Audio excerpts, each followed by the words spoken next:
Have you ever felt like the world you live in speaks a different language than the one you use inside your head? Not in terms of culture or vocabulary, but in rhythm, in depth, in meaning. Imagine standing in a crowded cafe, hearing laughter, chatter, the clinking of cups, yet none of it touches you because you're operating on a plane deeper than casual noise. That is the unspoken world of the deep thinker. You might have asked yourself, why do I notice emotional undercurrents others don't? Why do small injustices bother me more, or simple truths weigh heavier on my heart? There's no brokenness here, just sensitivity and clarity that few share. Carl Jung described those who navigate this terrain with intentional presence. He wrote that consciousness carries a price. The greater your knowledge, the more you suffer from mankind's collective blindness. That suffering is not pathological. It is the shadow of deep perception. It's being awake while everyone else chooses sleep. Most people don't realize that this awareness often begins early, around childhood when simple questions arise. Why do people lie? Why follow rules that don't make sense? Such curiosity is dismissed, suppressed, yet it seeds a lifelong yearning for truth. Consider a story I know. A young coder named Min grew up in Saigon, always curious about identity, wondering whether his soul could ever match the mask he wore. At night, he started writing poems. He joined philosophical groups online. But in his day-to-day life, he felt invisible. His depth made him feel abnormal. After years of internal conflict, he discovered Elaine Aron's research showing nearly 20% of the population are highly sensitive persons, HSPs, with neurologies tuned to emotional nuance. That realization transformed his own narrative.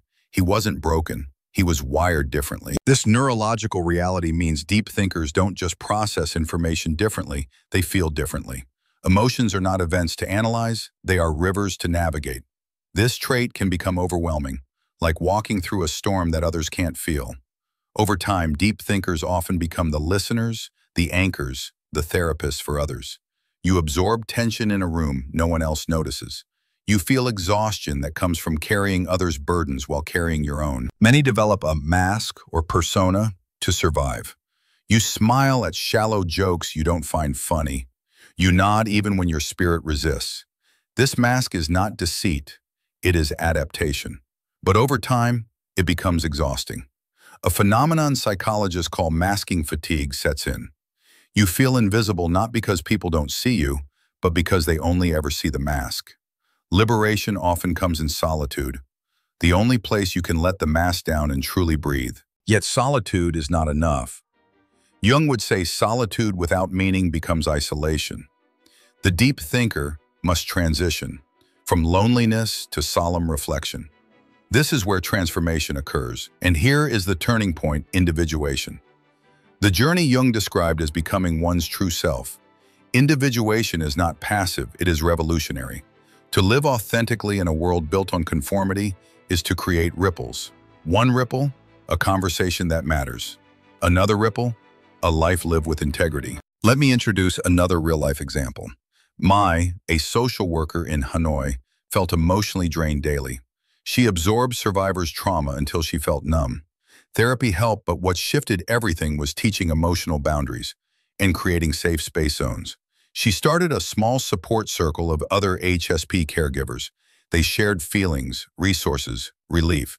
She began journaling with prompts about personal needs, not just others. Within months, her spirit returned. The pain didn't vanish, but it gained shape. It became a messenger. These are not isolated stories. They reflect a pattern of deep thinkers. Sensitivity, suffering, masking, and eventually, reclaiming oneself through practice and community. Depth is a gift, not a curse. The world may fear it, criticize it, or dismiss it, but history remembers the truth-tellers, the poets, the quiet rebels. So what does that mean for you? If you resonate with this video, here is what you can do today. Embrace the fact you may be among the 20% who process life more deeply. That's not a defect. Learn emotional boundaries. Set limits on what you absorb. Find or build a small community that honors your depth. Make space for solitude that regenerates, not isolates. Listen to your inner story, not the narrative the world imposes. There's a revolution happening inside those who think deeply. Are you ready to join it? Your clarity, your voice, your presence, they matter. And once you start believing that, your life becomes more than mere survival. It becomes something worth sharing with others who feel as you do. Deep thinkers often live at the intersection of clarity and alienation. Seeing through illusions can feel empowering, yet it also isolates you from people who prefer not to question the structures around them. Many of us have experienced that moment at a gathering where everyone seems perfectly content talking about trivialities while you're quietly wondering about the meaning of life, morality, or the future of humanity. It can feel like living in two worlds at once, one on the surface and one far beneath it. This tension creates a paradox. You want to connect, but meaningful connection requires authenticity. And authenticity often unsettles people. Instead of being celebrated for depth, you might be told you're too serious, too intense, or that you overthink everything. Over time, this message can shape how you see yourself, convincing you that maybe something really is wrong with you. But in reality, this very depth is what makes you valuable. The problem is not you. It's a culture that rewards speed, convenience, and distraction over reflection, truth, and emotional honesty. One of the most powerful insights from Jung is that individuation, the process of becoming your true self, is not an easy path. It demands self-awareness, courage, and the willingness to confront your own shadows. Jung emphasized that we cannot become whole by rejecting our inner contradictions. We grow by integrating them. For deep thinkers, this means embracing both the blessings and burdens of sensitivity, instead of trying to numb or suppress them to fit in. Think of a musician who feels music more intensely than anyone else. Their gift may seem like a curse at times because they are overwhelmed by every note, every dissonance, every silence. But that very sensitivity allows them to create something profoundly moving. The same is true for deep thinkers. Your depth may feel heavy, but it is also your unique form of power. It allows you to see patterns, to empathize deeply, to notice the unspoken truths others ignore. When used intentionally, it becomes a force for change. A powerful real-world example is Viktor Frankl, the psychiatrist and Holocaust survivor who wrote Man's Search for Meaning.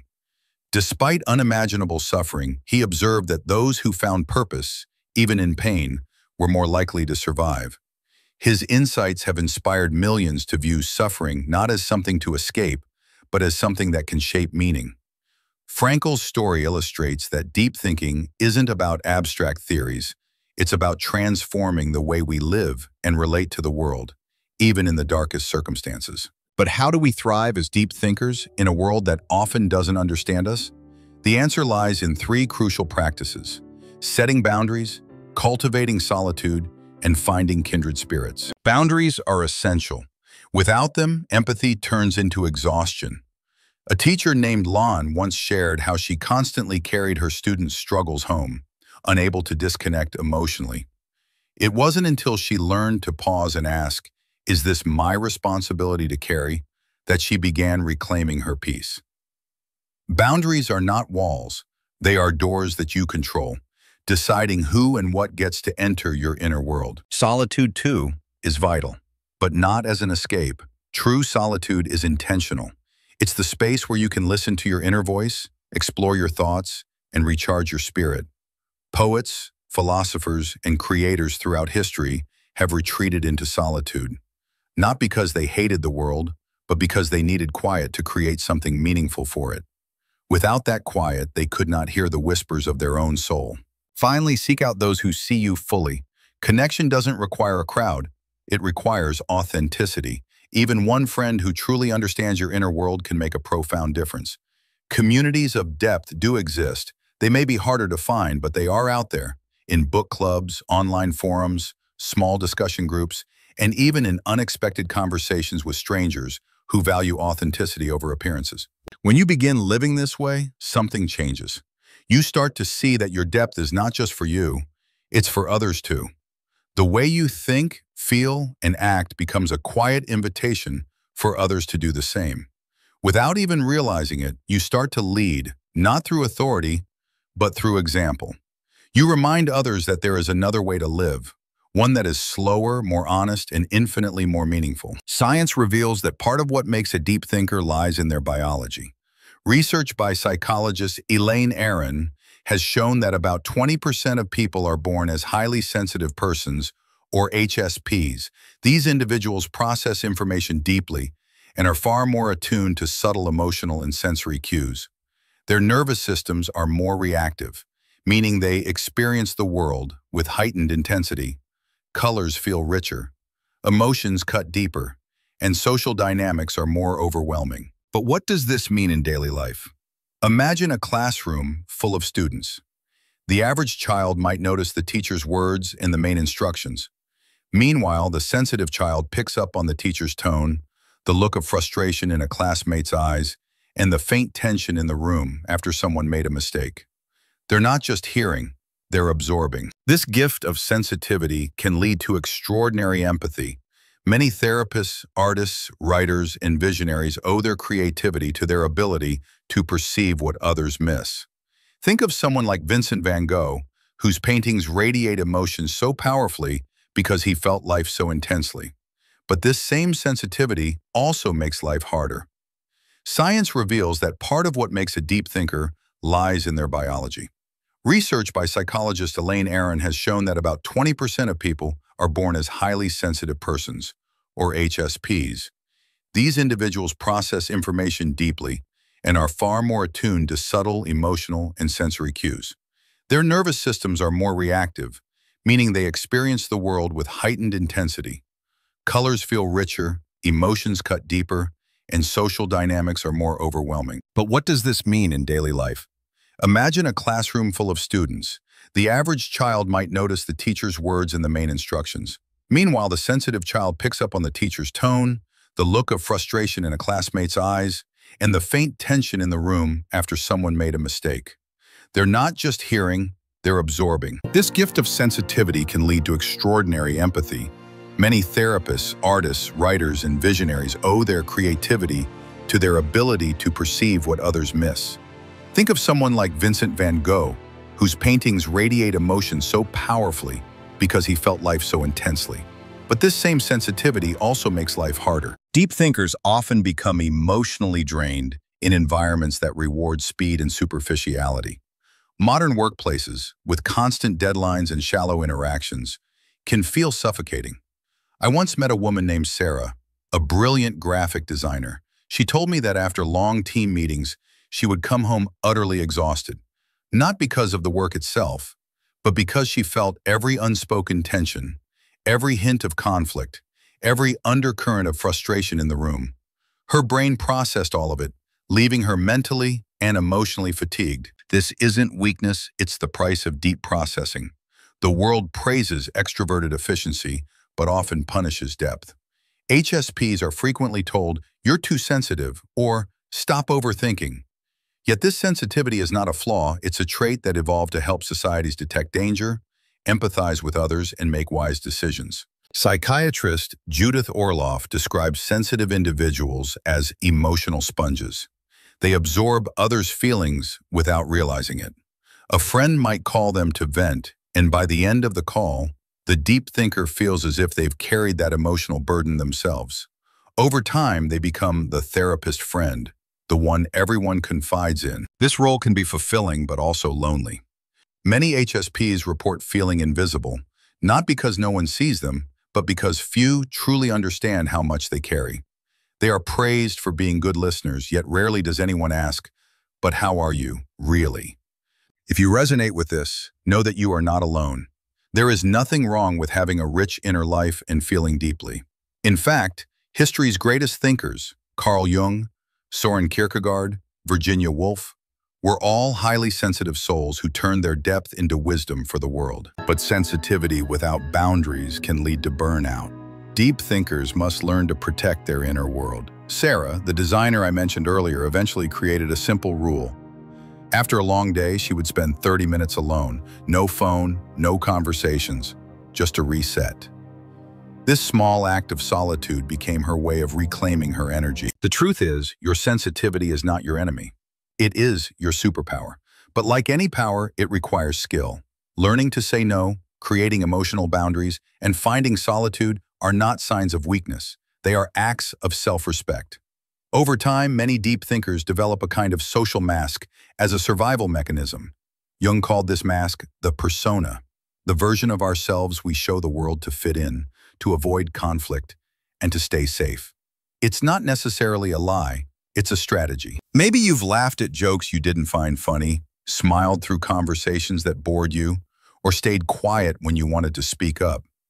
Deep thinkers become experts at this kind of performance because they've learned that their true depth can feel uncomfortable to others. But living behind a mask has a cost. Jean-Paul Sartre described this state as bad faith, the denial of our authentic selves to meet the expectations of society. The more we wear the mask, the heavier it becomes. Psychologists call this masking fatigue, the exhaustion that comes from hiding who you are. I once spoke to a man named David, a software engineer who everyone at work described as easygoing. But privately, he told me he was suffocating. He had big ideas, strong opinions, and a rich inner life. But no one at work knew this side of him. I feel like a ghost in my own life, he said. People like the version of me they see, but that person isn't really me. Eventually, this split between the outer self and the inner self becomes unbearable. That's when many deep thinkers retreat into solitude, not out of bitterness, but out of necessity. Solitude becomes the only place where they can drop the mask, think freely, and feel fully without judgment. Mystics, poets, and philosophers have long praised solitude. Rainer Maria Rilke once wrote that solitude is like a home where your soul can breathe. But there's a difference between solitude and isolation. Isolation is empty. It can feel like a prison. Solitude, however, can be deeply meaningful if you use it to reflect, create, and reconnect with yourself. From solitude, something even more powerful can emerge, the courage to live truthfully. In a world obsessed with appearances, speed, and easy answers, living authentically is a radical act. Jung believed that individuation, the process of becoming your true self, is not a passive journey. It is an act of courage, of integration, and of choosing meaning over comfort. Deep thinkers disrupt the system, not by being loud rebels, but simply by refusing to play along with the illusions that most people accept. They can't be sold easy answers. They won't be distracted by empty trends. They are not rebellious for the sake of rebellion. They are loyal to truth, and that loyalty becomes their superpower. Think about historical figures who embodied this courage. Socrates, who chose death over abandoning his principles. Carl Jung, who broke away from Freud to follow his own path of psychological discovery. Or writers like George Orwell, who challenged society's illusions through brutal honesty in his works. Deep thinkers may never fully see the impact of their authenticity, but like a stone dropped in still water, their choices create ripples that spread farther than they realize. Their presence invites others to question, to feel, to awaken. Even in silence, they are teaching by example. So what's the lesson for us? It's not about trying to be less sensitive or less deep. The real task is to become more skillful. Share your truth with people who can truly receive it. Protect your inner world from those who cannot. Build a life that honors who you are, not who others expect you to be. The path of authenticity is not easy, but it is real, and that makes all the difference. If these words resonate with you, remember this: your depth matters. Your voice matters. The world needs people who think deeply, feel deeply, and live authentically.